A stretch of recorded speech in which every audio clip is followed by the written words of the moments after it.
2024, seriously, stop this. What is it with games this year having easy trophies bar one obnoxiously BS trophy that is tied to a QTE rhythm styled minigame?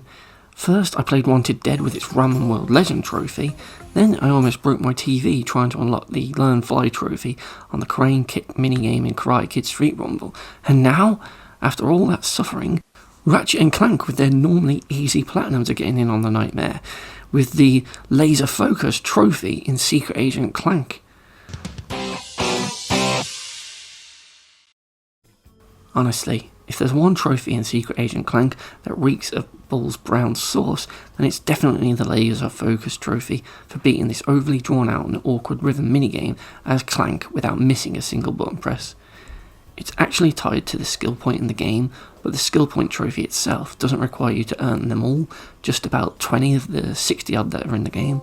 So this is like the devs purposely went out of their way to include a specific trophy for this one skill point, which just happens to be one of the most BS skill points you can earn in the entire game. This minigame is your standard Guitar Hero style rhythm minigame, with you pressing or holding specific buttons as they pass through the pointer on the timeline. It's your usual stuff and doesn't do anything particularly unique, but if you are not a fan of these type of games, you're not going to like this. The main problem is this trophy. It's just how long this minigame is, as you'll essentially go through like 10 or so rounds of it as Clank sneaks his way into this museum, and you'll have to put up with these annoying cutscenes in between each round showing Clank sneaking by the guards every single time, which only serves to prolong this minigame and take you out of the action for a bit. The first few sections are manageable, but after a while you'll be pressing multiple buttons in a row very quickly, and it all honestly gets rather messy, so you're bound to miss a note. And of course, when you do, that's it. The trophy's over, and the skill point is voided, so it's time to just restart from the beginning.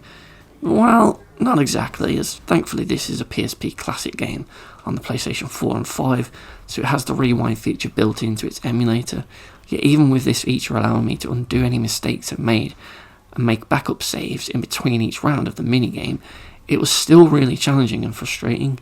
By the time I had popped the trophy, I had probably over 100 rewinds on that attempt, and I felt more like the Prince of Persia than a secret agent.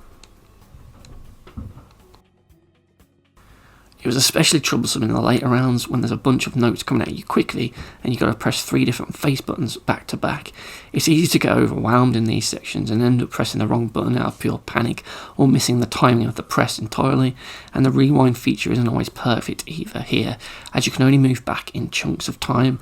There's no dragging the timeline to manually rewind every single split second of footage to pick the exact spot to restart from, so oftentimes it resumed me too close to another button press and I'd just instantly fail, forcing me to rewind further back in time to get to a more quieter spot to try again.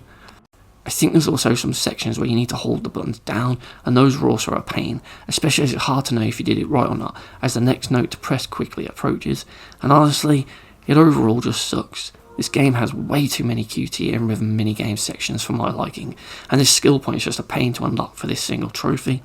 The skill point and trophy would have been fairer if it was land 90% of the button presses during this section, instead of demanding absolute perfection. I'm here to play Ratchet and Clank, not proper rapper for God's sake. And that is why the Laser Focus trophy earns a BS rating of